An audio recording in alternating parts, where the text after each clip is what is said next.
आशा करता हूं आप सब बहुत अच्छे होंगे। मेरा नाम है सिद्धांत अग्निहोत्री। स्टडी ग्लोस पे आपका बहुत बहुत स्वागत है।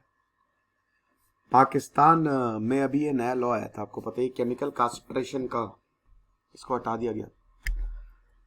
तो इसमें ऐसा ही था कि जो सीरियल रेपिस्ट थे उनके लिए था कि भाई इसको कास्ट्रेट कर दो, खत्म कर दो, नपुंसक बना दो एक तरीके से। अब ये पाकिस्तान ने क्लॉज ही हटा दिया है।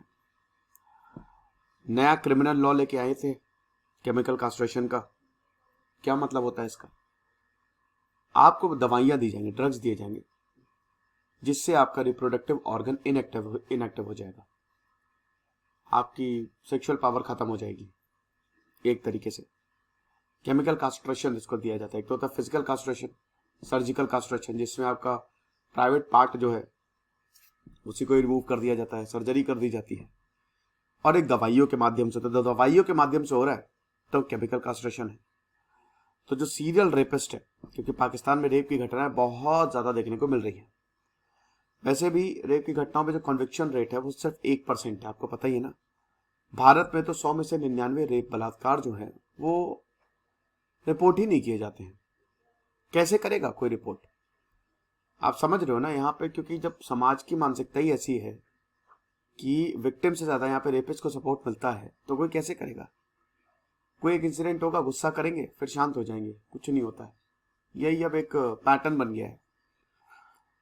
इसीलिए भी होता है क्योंकि भाई पता है कि भाई 3 दिन होगा, फिर चौथे दिन हमको झेलना है, तो परिवार ही खत्म हो जाता है। जो औरतें हैं उनको पता है कि एक बार अगर ये बाहर बात फैल गई, हमारी कितनी बदनामी होगी, हमसे कोई शादी नहीं करेगा या हमारा पूरा जीवन ही खराब हो जाएगा। तो औरतें भी चुप रहती हैं, नहीं रिपोर्ट कराती। फिर ऐसा मैरिटल रेप से बहुत ज्यादा बढ़ रहा है भाई। यस, घरों में सेक्सुअल वायलेंस बढ़ रहा है। और ये क्यों होता है? क्योंकि हम आवाज नहीं उठाते हैं। आप आवाज नहीं उठाओगे तो ये होता रहेगा। कहते हैं ना कि वो जुर्म करने वाला से ज्यादा जो जिसकी गलती होती है वो होता है जुर्म सहने वाला, जो सहता है। तो अब यहां पे पाकिस्तान में भी सेम हालात है, पाकिस्तान में और बुरे हालात है इनफैक्ट। तो मलिका बुखारी जो है, जो पार्लियामेंट्री सेक्रेटरी है, उन्होंने बोला था कि हमने इस लॉ को चेंज कर दिया, अमेंड कर दिया है, और ये जो केमिकल कास्ट्रेशन क्लॉज है इसको हम हटा लेंगे। डिसीजन क्यों लिया गया, ये फैसला क्यों? पहले तो ये लॉ आ गया था, अच्छा था भाई, लेकिन ये डिसीजन यही लिया था क्योंकि आपको पता ही है कि एक इस्लामिक आइडियोलॉजी काउंसिल है पाकिस्तान में। कुछ भी कानून पास हो ये लोग इंटरप्रेट करेंगे। ये अभी भी पुराने ख्यालातों में जी रहे हैं, और अगर इनको कुछ भी इस्लाम के खिलाफ लगा तो ये इसको रिमूव कर देंगे, और पाकिस्तान में इनकी ही चलती है। तो ये जो इस्लामिक आइडियोलॉजी काउंसिल है, जो स्टेट रन बॉडी है, उन्होंने बोला कि भाई ये जो लॉ आया है ना, ये तो हमारे धर्म के खिलाफ है, अन इस्लामिक है। अच्छा, जब रेप करते हैं तो वो बड़ा इस्लामिक होता है कि नहीं? ये मुझे जरा बताएं, क्योंकि मैंने जितना पढ़ा है, मैंने तो कहीं पे भी कुरान में ऐसा नहीं देखा जो औरतों के खिलाफ बात हो, बल्कि औरतों को तो काफी सपोर्ट किया गया है। ये जो इंटरप्रेटर्स होते हैं ना, ये जो फेक धर्म गुरु, ये बर्बाद कर देते हैं पूरे समाज को। जब धर्म गलत हाथों में पड़ा है वो उसने बर्बादी कर दिया। तो यहाँ पे यही है कि ये बड़ा एंटी इस्लामिक, मतलब अन इस्लामिक है, इस्लाम के हिसाब से नहीं है। पाकिस्तान एक इस्लामिक कंट्री है। इमरान खान ने बहुत सारे लॉस ये इसी सेशन में पास किए थे वेडनेसडे को, जिसमें एंटी रेप क्रिमिनल लॉस था। 36 के करीब लॉस थे, जिसमें एक एंटी रेप क्रिमिनल लॉ भी था। केमिकल कास्ट्रेशन उसमें होना था। केमिकल कास्ट्रेशन चेक रिपब्लिक, साउथ कोरिया, पोलैंड और कुछ अमेरिकन स्टेट्स में भी दिया जाता है। कुछ अमेरिकन स्टेट्स में क्यों दिया जाता है? सारे अमेरिका में क्यों नहीं दिया जाता? क्योंकि अमेरिका एक फेडरल कंट्री है। अमेरिका में केंद्र को भी उतनी ही ताकत है और राज्य को भी उतनी ही ताकत है। राज्य अपने हिसाब से कानून बना सकते हैं।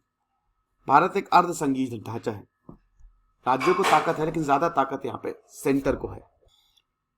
तो वहां पे ये है। तो देशों में है केमिकल कास्ट्रेशन, लेकिन पाकिस्तान ने मस्त यू टर्न ले लिया है।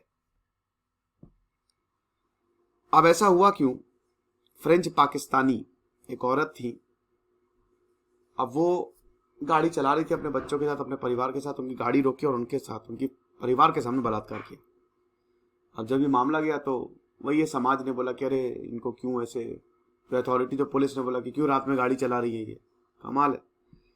तो जब ऐसा हुआ तो फिर उस पर बड़ा फिर पाकिस्तान में वो हल्ला हुआ कि अच्छा देखो हम लोग ऐसे करते हैं किसी के साथ बलात्कार, और हम बोल रहे कि अच्छा बलात्कार जिसने किया उसकी गलती नहीं है, जो विक्टिम है उसकी गलती है। तो बहुत वो हल्ला हुआ, बंदूक दिखा के रेप किया, ठीक है, हाईवे पे कार रुकी, बंदूक दिखा के 2 आदमियों ने ये काम किया। अब इनको सजा हुई, फांसी की सजा हुई, लटका दिया फांसी पे। पाकिस्तान में खाली 3%, उससे भी कम, 100 में से 3 लोग को ही सजा मिलती है। They are convicted in courts in Pakistan. तो अब पाकिस्तान ने यही बोला कि इस्लामिक आइडियोलॉजी काउंसिल ने यही बोला है कि ये जो लॉ है ये अन इस्लामिक है, इसकी वजह से हम इस लॉ को वापस ले रहे हैं।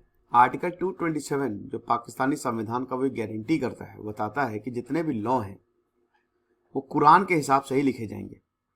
तो CII ने ऑब्जेक्ट किया under the guidance of the law minister, तो हम कोई भी ऐसा लॉ नहीं पास करेंगे जो कि हमारे इस्लामिक वैल्यूज के खिलाफ हो। ये चीज है। तो बोला कि हम कोई नया लॉ लेके आएंगे। केमिकल कास्ट्रेशन में से आपको बता दूं कि पिछले साल इंट्रोड्यूस किया गया था, प्रेसिडेंट्स का ऑर्डिनेंस आया था, जब वही था कि जो 2 बच्चों की माँ थी, वही जो मैंने आपको बताया कि लाहौर सियालकोट हाईवे पे जा रही थी, उनको कार से बाहर निकाला और उनके साथ रेप किया गया। इनके बच्चे देख रहे थे, सबसे बड़ी बात ये थी। तो ये फिलहाल खबर थी। ऐसे ही होता है पॉलिटिक्स, ऐसा ही है। मेरा नया ब्लॉगिंग चैनल है दोस्तों, मेरी तबीयत थोड़ी सही नहीं है, मेरा नया ब्लॉगिंग चैनल है, आप इसको जरूर आए सब्सक्राइब करें। और ये हमारे शानदार कोर्सेज बैंकिंग के, UPSC के, NCERT के, आप इन कोर्सेज को जरूर अवेल करें। Thank you so much.